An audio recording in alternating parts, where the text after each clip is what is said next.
Hello and welcome again to Not Fake News. We have a White House press briefing for March 24th, 2017. Steve Holland. Good afternoon, everyone. There's a lot going on today, so I'm going to try to keep this on the briefer side. This morning, the President announced the official approval of the presidential permit for the Keystone XL pipeline.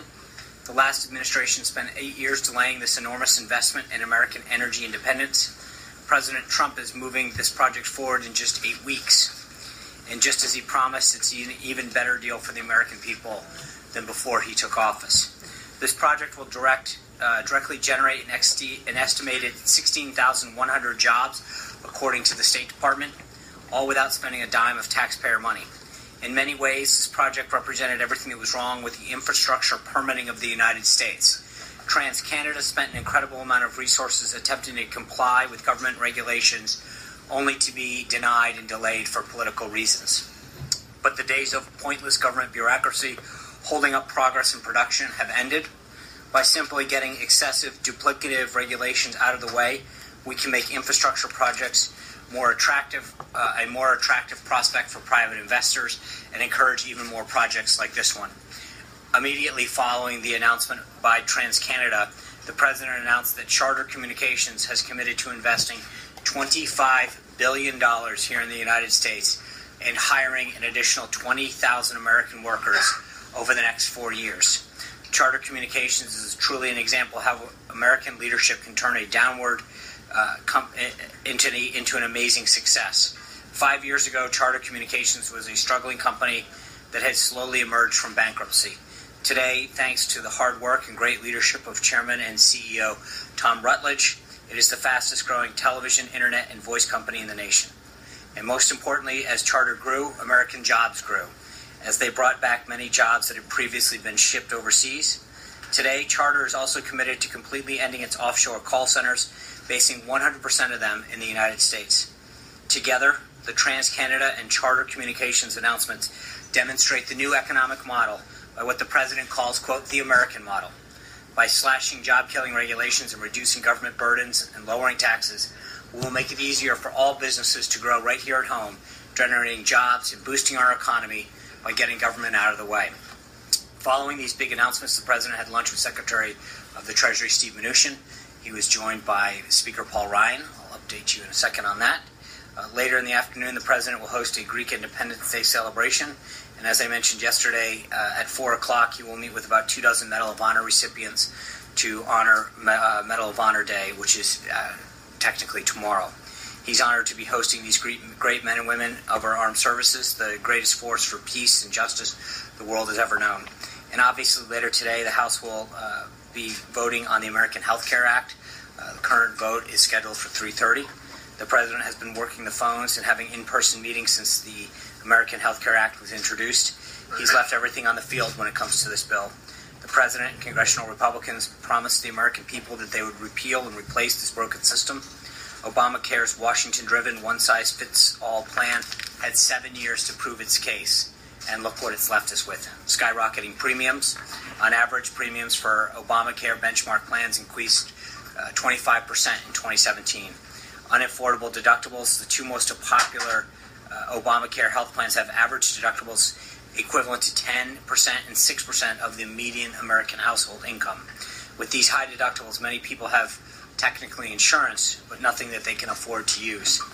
Fewer choices. 1 in 5 Americans have only one insurer offering Obamacare through exchanges. And, of course, higher taxes.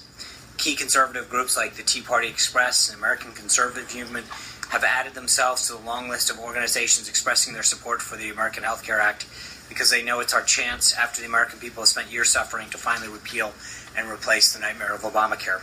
The President looks forward to seeing the House Republicans join with these influential voices and vote in favor of the American Health Care Act. The President, as I mentioned, had Speaker Ryan come up here and visit with him to update him on the bill. They are continuing to discuss the way forward on this. The Speaker is updating him on these efforts. As I mentioned to many of you, the President has been working throughout the week on this, starting early in the morning and working till late at night calling with members, visiting members. By our count, over 120 members have personally had a visit, call, or a meeting here at the White House in the past few days, which is an extraordinary feat. The President and his team have committed everything they can to making this thing happen, and the Speaker is going to continue to update him on the way forward. Finally, a few administrative notes here at the end. Yesterday, senior-level United States and Israeli delegations concluded 4 days of intensive talks with a particular focus on concrete near-term measures to improve the overall climate in order to advance the prospects of a genuine and lasting peace between Israel and Palestine. The United States delegation was led by Jason Greenblatt, Special Representative for International Negotiation, and included representatives of the NSC and the Department of State. A principal focus of the discussion was specific measures that could have a meaningful impact on the economic environment in the West Bank and Gaza, allowing the Palestinians to more fully realize their economic potential. Two delegations also discussed Israeli settlement construction. The fact that both governments dedicated such senior delegations for so many days reflects the close cooperation between these countries and the importance that both assign to this vital task. Last night, the President announced his intention to nominate several key additional people to the administration, including Athea Kotze to be Deputy Administrator of the Small Business Administration, William Francis Haggerty IV to be Ambassador to Japan, Robert Sumwalt III to be a member of the National Transportation Safety Board, and also this morning, of note, the United States District Court for the Eastern District of Virginia upheld the President's revised executive order protecting the nation from foreign people who seek to do us harm into the United States. We're pleased with this ruling, which found that the plaintiffs had no likelihood of success on the merits of their claims. As the court correctly noted in its opinion, the President's order falls well within his legal authority to protect the nation's security. We're confident that the President's fully lawful and necessary action will ultimately be allowed to move forward through the rest of the court systems. In terms of the schedule for this weekend, the President will spend a working weekend here in Washington, and we'll update you with further details regarding his schedule. With that, get to your questions. Steve. Your understanding that you don't have the votes to pass the health care legislation, is that the message that Speaker Ryan delivered today? And if so, what lessons do you draw from this process? Well, I think the Speaker is currently having a conversation with them to talk about where that vote count stands. He's working with the members. The President made a sell. He had the Tuesday group here. There were 17 members here. 16 walked out as a yes. I think we've had a group of members that we've continued to have a conversation with and try to make. Frankly, at this point, it's not a question of negotiating anymore. It's understanding the greater good that's at hand. The President understands this is it. We had this opportunity to change the trajectory of healthcare, to help improve, put a healthcare system in place, and to end the nightmare that Republicans have campaigned on called Obamacare. I noted yesterday was the 7th year anniversary of Obamacare. We have an opportunity to make sure that was the last one, and the question is, do members realize this opportunity? There's no question, in my mind at least, that the President and the team here have left everything on the field. We have called every member that had a question or a concern, tried to the extent possible, take into consideration ideas that would strengthen the bill, and it's now going to be up to the members of the House to decide whether or not they want to follow through on the promise of that. But we're going to continue to work with the Speaker and the leadership there to see where the votes are. We're getting closer and closer. But you need to get to 216, and they've started 4 hours of debate. I suspect a vote somewhere around the 3:30, 4 o'clock hour. Let's see where we go. Hunter. Thank you, Sean. We're hearing that Paul Ryan and Mitch McConnell wanted to do a clean repeal and then replace over time. In retrospect, would that have been a better approach? And in general, do you think Paul Ryan has handled this well? I don't know that that's entirely the case. I know that this was a joint effort. This is something that the House determined in terms of the three-prong approach that we had. So I don't know that I necessarily agree with the assessment of how that happened. In general, was the White House happy with how Paul Ryan has handled this? I think the Speaker has done everything he can. He's worked really closely with the President. I think at the end of the day, I said this yesterday, you can't force people to vote. But I think we've given them every single reason to fulfill every pledge that they've made, and and I think this is the right thing to do. Maggie, I don't want you to live tweet this thing. So, yeah. What is the White House's view of if this does not pass on the votes? What does this mean going forward for other pieces of the president's agenda, tax reform, maybe? Yeah, look, I don't. I've said it before. I don't think you tie any of these together. That's just not. I think there's a huge appetite for tax reform, and I'm not trying to juxtapose anything to do with today's vote or not. I think it would be great to see it put forward. The president's put a lot of time and effort into this, and I think he's made a strong case as to why this has to happen. I think we've worked with the House. If we don't get, if regardless of what happens today, and I still feel optimistic that the Speaker and the President and the Vice President, they got a team that's been up on the Hill most of the day. They're going to continue to try to get every vote they can. But that doesn't mean, whether it's immigration or tax reform, there's still a huge appetite out there. So. Just to be clear, if this fails today, is the President done with It's so negative. That's what you're hearing? Well, I haven't heard that yet, so why don't we continue with a very positive, optimistic Friday. The sun's coming out. I feel really good. So we're going to continue to work as late as we can to get the votes. And as I said, the upside is that, we continue to pick up votes. People continue to say that they want to be us. The question is, can we get to 216?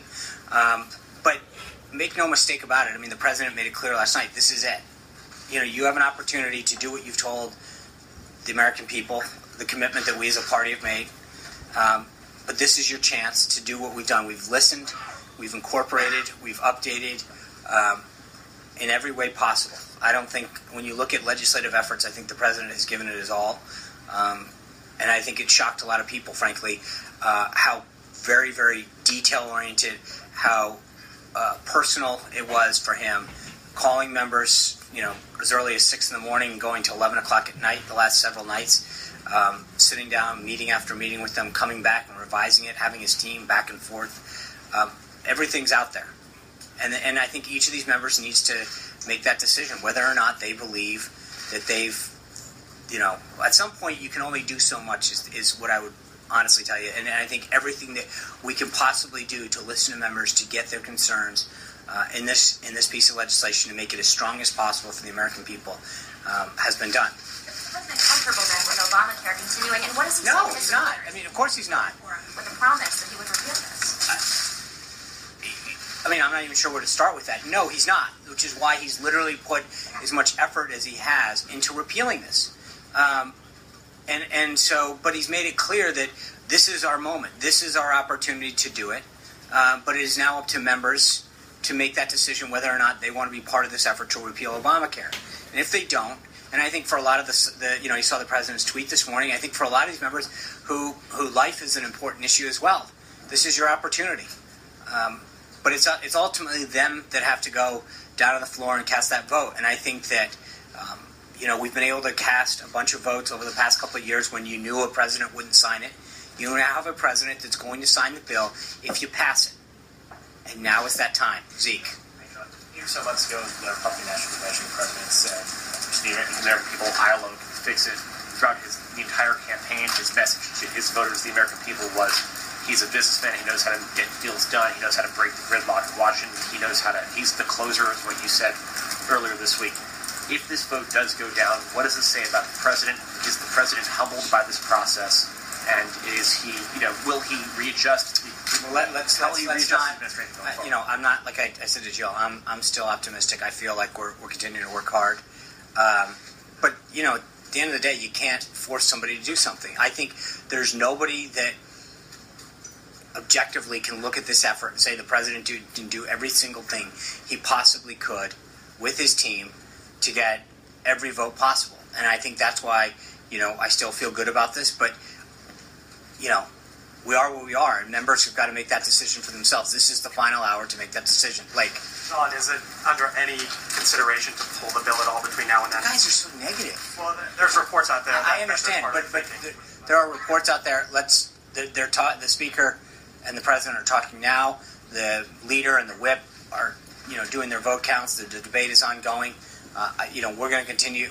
We are proceeding with a 3:30 vote as scheduled. John, Take me through some of, if you don't mind, the thinking yesterday when the bill was pulled and then the president had made the decision, or his team, they went to the Hill saying there's going to be a vote today. At what point did he make that calculation? Why did he make that calculation? Can you bring us through some of that? Yeah, there's a couple things. One is I think we wanted to be as open as possible with the vote. Having it on the current trajectory last night, it was going into the wee hours of the morning, and I don't think that for all that we've talked about, that wasn't the appropriate way to vote. I think we decided to work with the House and ask that they postpone and make sure that it was done in the light of day. But I think that he's had enough discussions, and it is not about improving the bill anymore. I think he has taken into consideration every member's thoughts and concerns and relayed those to the House. And I think to the extent that this balance of trying to get to 216 in this case is such that there are some people that come in with ideas and you say, if you do that, to get your vote, I'm going to give up 26. Or to get these 3, I'm going to give up 12. And I think we have struck in the right balance right now and incorporated it, and it's the strongest possible bill. But he's going to continue to work as hard as he can until the very end. Charlie. How important is a live vote to the White House and to the president, watching to see who's on his side and who's not? We know. We have a whip. We've seen the whip counts. The whip, Mr. Scalise has done a phenomenal job with Leader McCarthy. We know where the vote count stands, and so it's not. We don't need a live vote to tell us where the votes are. People have been pretty straightforward with where they are and what their outstanding issues are. The President and the Speaker are meeting right now. Can you tell us anything about the character of that meeting or what exactly they're looking at going forward? Well, they're discussing. They're not looking. They're sitting down and talking about where it stands, some of the outstanding issues, and whether they're onesies or twosies or five. How many? What are the concerns and outstanding issues of some of the blocks and some of the individuals, and having a discussion on that. Anita. Sorry. If there's somebody that's going to ask when it passes, and you can. The vote? No. Okay. All right. You got score 1 for you. If the bill doesn't pass, does the president still have confidence in I think he answered that question earlier today. Well, does he think that he should step down if it doesn't pass? He answered that question earlier, and he said he did. So, ask an answer. And then logistically today, after the vote, whatever happens, how will we get a response from you all? Electronically or verbally, but one of the two. Peter. Thank you, Sean. This is the President's first foray into the legislative sausage-making process, so to speak. Yeah. Has he reflected at all on the experience? How does he feel it differs from, for example, negotiating a real estate deal, a business deal? Is it more complicated? Is it trickier? What's his feelings about it? I think we'll have plenty of time to reflect on it after we do this. So I'll know. I know that I'll just leave it at that for now. Kristen. Thanks. Without prejudging the outcome. Thank you. Does the president in any way regret pursuing health care first, given how complicated it has been? No. I think if you think about it legislatively, in order to maximize, and I know this for most people it doesn't make a ton of sense, but the savings that you achieve through the first reconciliation of health care, which we're doing through the 2017 budget process, which still continues, allows us to utilize the savings in that process to maximize additional tax reform measures that will start in the FY 2018 reconciliation process. So while that sounds like a ton of inside baseball gobbledygook, the reality is in order to maximize tax reform, both on the corporate side to make our businesses more competitive and to give individuals, especially middle-class Americans, more tax relief, doing this in that way maximizes the amount of savings that you can use for the second reconciliation package, which would be tax reform. Doing it the first way, you can do, but again, you're not going to achieve the full potential that you could if you did it the way that is happening now. But that being said, it's not a question of, we all knew how big this was. It's 1/5 of the economy and what it took. The issue is that I think the disparate interests that are there and some of the process explaining, if you will, that understanding the way that this is happening, and I think legislatively it's complicated. And for a lot of folks, that just understand, why can't you do it all in one foul swoop? What's the Byrd rule? What's reconciliation? Why do you have to do it in 3 phases? I think for a lot of people that is a little bit complicated to understand and it's not just a question of understanding. I think one of the other things that the president and the team have found is that there's a lot of issues where people are wondering, well, if I vote for this, how can I guarantee that I get something in phase 2, which is the administrative pieces that Secretary Price would institute. And then third is, well, these legislative things that will take 60 votes, they complete the overall package. How do I have trust? And so there's a lot of the comprehensive nature of this makes it very complicated. And I think that's a lot different. Normally you have one bill that sails through and it deals with all of these things and you can roll it all in. If someone has an amendment, you add it in. In this process, we're having to have all these one-off discussions about, will the Senate accept this if you put it in? If you put it in, not only will they accept it, but will the Byrd rule take place and kick out the whole thing? That complicates this probably like nothing else. Just to put a fine point on it, though, was it his initial ask to do healthcare first, or did House Speaker Paul Ryan say, I think this was something that during the transition we sat down and gamed out in coordination with the House in terms of what should go first and why. But again, it's not a question of just what should go first. It's a question of, if you don't do it first, do you lose some of the potential and savings that you would achieve through the second reconciliation? Would it have been wiser to try to work with the Freedom Caucus, for example, on something like infrastructure reform to build up some goodwill? I think, look, Kristen, we've talked about this since 2010. Every Republican, with the exception of probably a handful, has campaigned from dog catcher on up that they would do everything they could to repeal and replace Obamacare.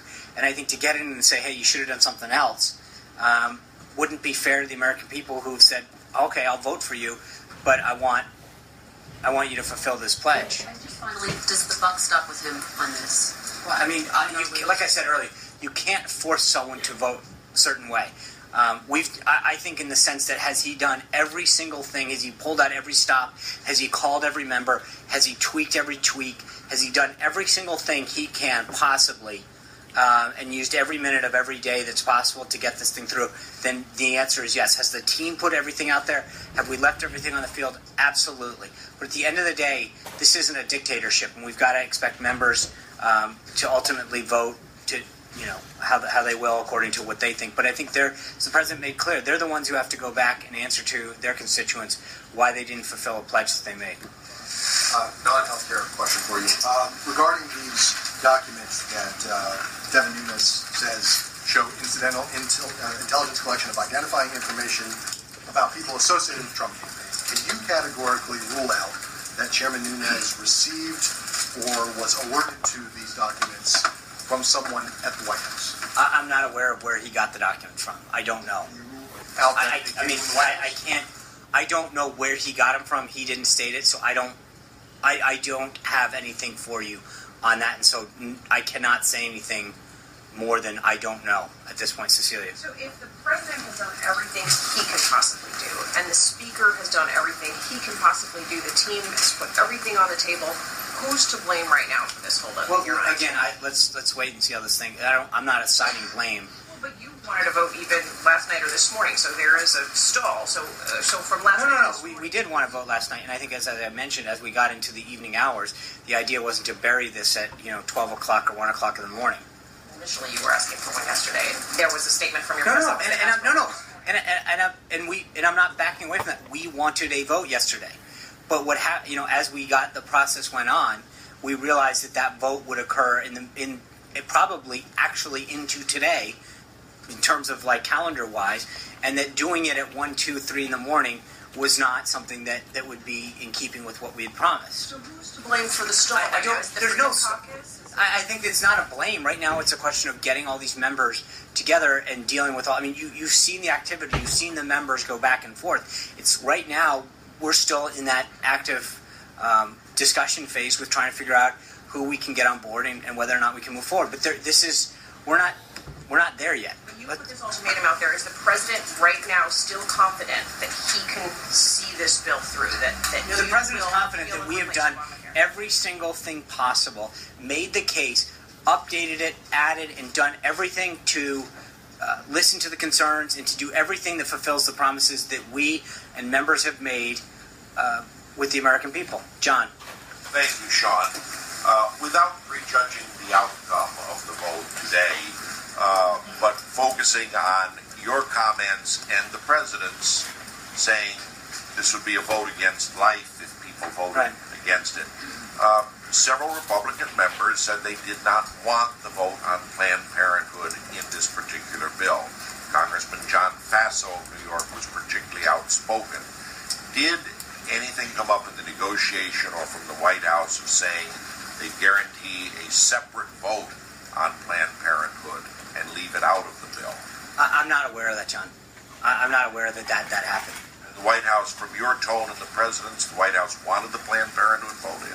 I'd have to go back and look at. There's a lot of discussions that go on. I honestly can't remember how or when that came up. The other thing I wanted to ask was that the last two members who announced they were no, Chris Smith and Frank Robiando, Republicans of New Jersey, both cited the number of Medicaid recipients in their district as their premier reason. Congressman Lobiando said in 3 counties, 30% of his constituents were on Medicaid, and he wanted no damage. Was there anything discussed on Medicaid? Was it on the table in the negotiations? Well, I know that there was a discussion about the expansion of Medicaid and some of the work requirements with respect to able-bodied Americans who are receiving that. But, I would say this, John, one of the things that, not member-specific to either of the members from New Jersey, is that members have to understand that the current system is unsustainable. So if you vote no today, then what is your alternative? And what do you want? Because right now, there's a lot of folks that have said they're going to vote no, which is, their prerogative. But at the end of the day, the current Obamacare system will collapse on its own. And so the question that they have to ask themselves, or that they're going to be asked by their constituents, is then what is your alternative? Because right now, this is the choice that will save the system. The other choice is to do nothing, and that is going to collapse the system. Amen. Thanks, John. The stock market's been largely looking at this as a proxy for how you're going to do on your tax cut proposal. Can you give me a sense of what the lessons learned here are about how this was handled that you might apply to the tax cut? Look, Amen, I've discussed this earlier. I'm not going to start getting into lessons learned while we're in the middle of debate of a current bill. I mean, we'll have plenty of time. If you want to stop by over the weekend, we can talk about, I'm glad to sit down with you on that. But again, we're not, right now we're focused on getting the votes. The House has a vote scheduled. That's what our focus is, not to figure out, we'll have plenty of time for that. Jen. Is the president going to just simply wash his hands of this today? We're not, the president's going to wash his hands several times, but I don't know. The central campaign promise of the President of the United States. I understand that, and so I get it. So slow down. Let's turn on C-SPAN, and I'll watch this together, and then we can discuss what happened. Jen. Treasury Secretary Mnuchin was talking this morning about doing tax reform by the August recess. Mm-hmm. Do you think that that's a reasonable timeline? And why the rush? Are there any lessons learned from this healthcare debate? That would say I think tax reform is something that we've talked about.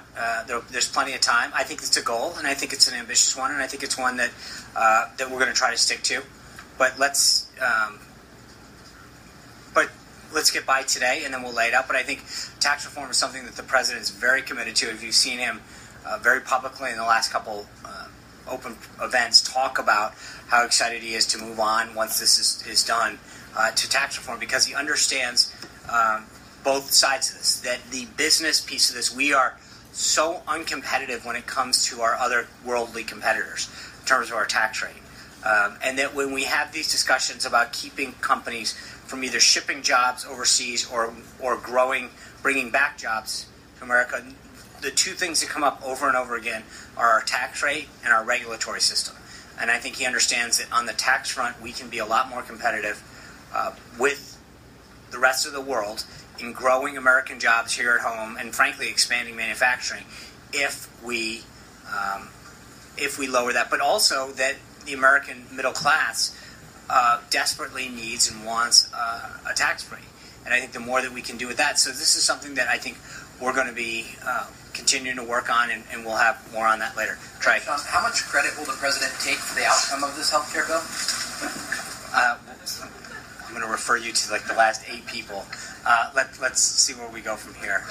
Yeah. Is the White House still as confident as they were earlier in the week, and is the president still as confident as he was earlier in the week that this health care bill will pass? I would suggest to you, my answer that I said to Kristen is that we are confident that we have done everything. And it is now up to voters. I mean, the reason the president called for a vote, and respectfully, obviously it's not up to us, but the reason that he asked Speaker Ryan and Leader McCarthy to call for a vote is we've done everything. We've done every single thing that every meeting, every call, every discussion, every idea has been out there, adjudicated, listened to. And I think that now's the time for the vote. And so we're a couple hours away, and let's see where we go. How will confidence remain? I think in the sense of what we did, yes, Peter. I will ask you, the president can order every surveillance transcript that mentions himself or his associates in regards to Russia for the investigation that he called for to be brought to his desk at any time. Has he done that? No. So yesterday you had asked specifically, you said that the concern should be less about the process and more about the substance. I asked because that would be one way to get directly to the substance. On the substance, Devin Nunes said initially that he, quote, there was evidence that, quote, clearly showed that the president-elect and his team were at least monitored. Then, today he said, asked if Trump or his associates were monitored or mentioned, he said, we don't know, we won't know until we actually receive all the documentation. The president said he's somewhat vindicated. So given the fact that Devin Nunes doesn't actually know if the president was monitored or whether he was even mentioned, what is he vindicated by? Well, I think that there has been an acknowledgement that that there are documents out there showing that people were surveilled or monitored to some degree. They could have exclusively been foreigners, Devin Nunes concedes. Devin Nunes also made it clear that he's going to have a hearing later next week with several members of the intelligence community and calling them others back. And so let's wait and see what is the president vindicated by. The president said he felt somewhat vindicated because I think that there is an acknowledgement that that as we proceed down this discussion, it continues to show that there was something there, and that despite the constant discussion about the process, and hold on, Peter, I understand. I get this is. I understand it, and he also said that he's going to have a hearing and he's going to call the people back and he's waiting for the documents. So let's wait and let that process evolve. Thank you, Sean. A couple of questions. First about Keystone. What changed? It seemed like it took forever in covering the Obama administration for this thing to finally get over the finish line. It never did, and relatively quickly, less than 65 days in, it's finally made its way over the finish line. What changed, especially with respect to the State Department's view of the Keystone XL pipeline?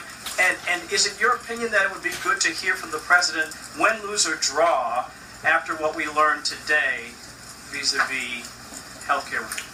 So, simply put, on Keystone, it was a priority. I mean, the president came in, he signed an executive order on it. He had talked about it during the campaign, and he made it a priority. He made it a priority for his team here at the White House to get it done. Not only the jobs, but incorporating U.S. Steel, and there's a lot of things. But I don't think it's any simpler than he made it a priority for him, his team, this administration, the Department of State, and others, and that's it. He recognizes the importance of that to both energy and to jobs in our economy, and simply got it done. And I'll leave it up to the president once we go forward to see how it goes on. Margaret. Sean, as a deal maker, why does the president feel that this take it or leave it approach is the right one on healthcare? Because I think he has done. I mean, at some point you've listened to everybody. You've gotten all other ideas. You've gone back and forth. You've incorporated them. You've assuaged them in some way, shape, or form.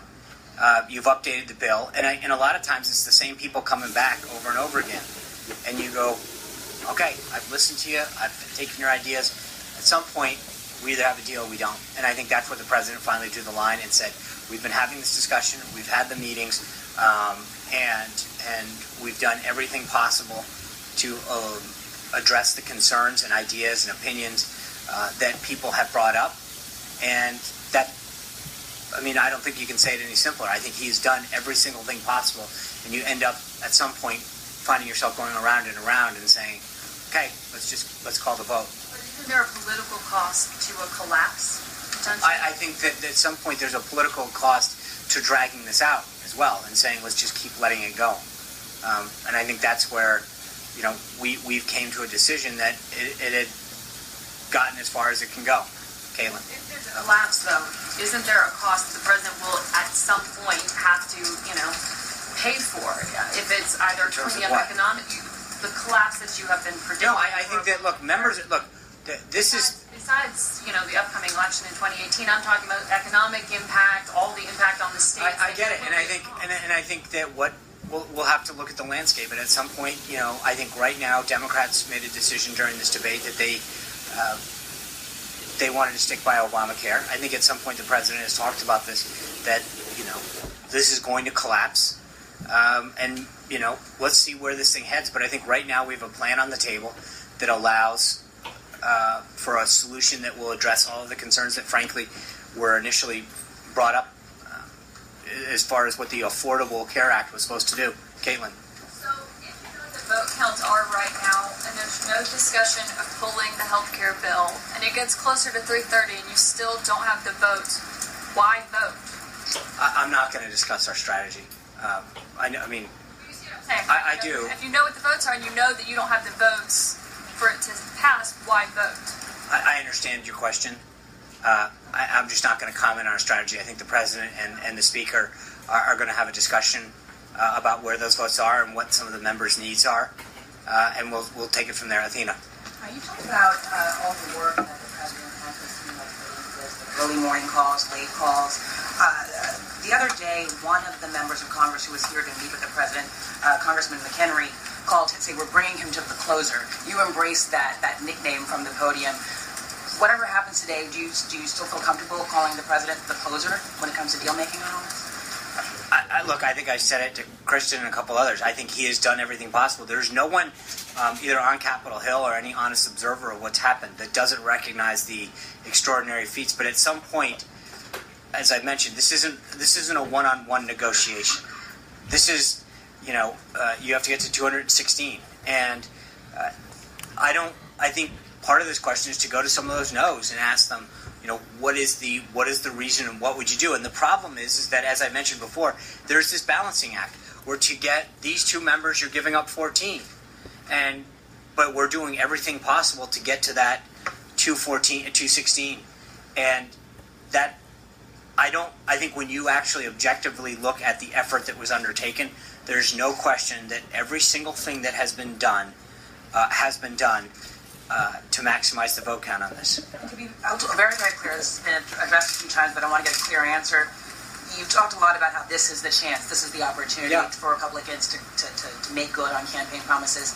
I asked the president a couple of days ago, what happens when you keep pushing if this fails today? And he said, well, wait and see. We'll have to see what happens.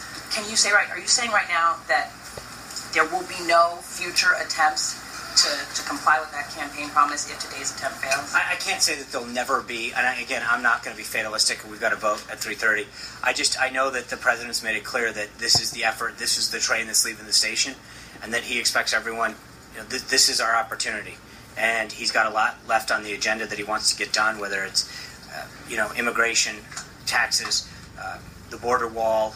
There's so many other things that he wants to get done that we're not going to sit around and figure out this is the opportunity, this is the time, this is the opportunity for every member who has said that they want to repeal or replace Obamacare to put their vote in the yes column. And last one, if it does pass today, you've talked a lot about this being done in 3 phases, today being phase 1. Phase 2 and phase 3, one of the problems I think is that this is not information that is in scorable form. The steps that Secretary Price might take, and then what may end up in this final bill. I don't know yet. At some point, maybe it can be. I mean, can you put the administrative steps that the Secretary I don't Price know. Is that something that's being attempted to be done? Because that's the kind of right now we're kind of focused on the vote, but I think that we'll have either OMB or CBO take a look at not just the other elements, but can you look at it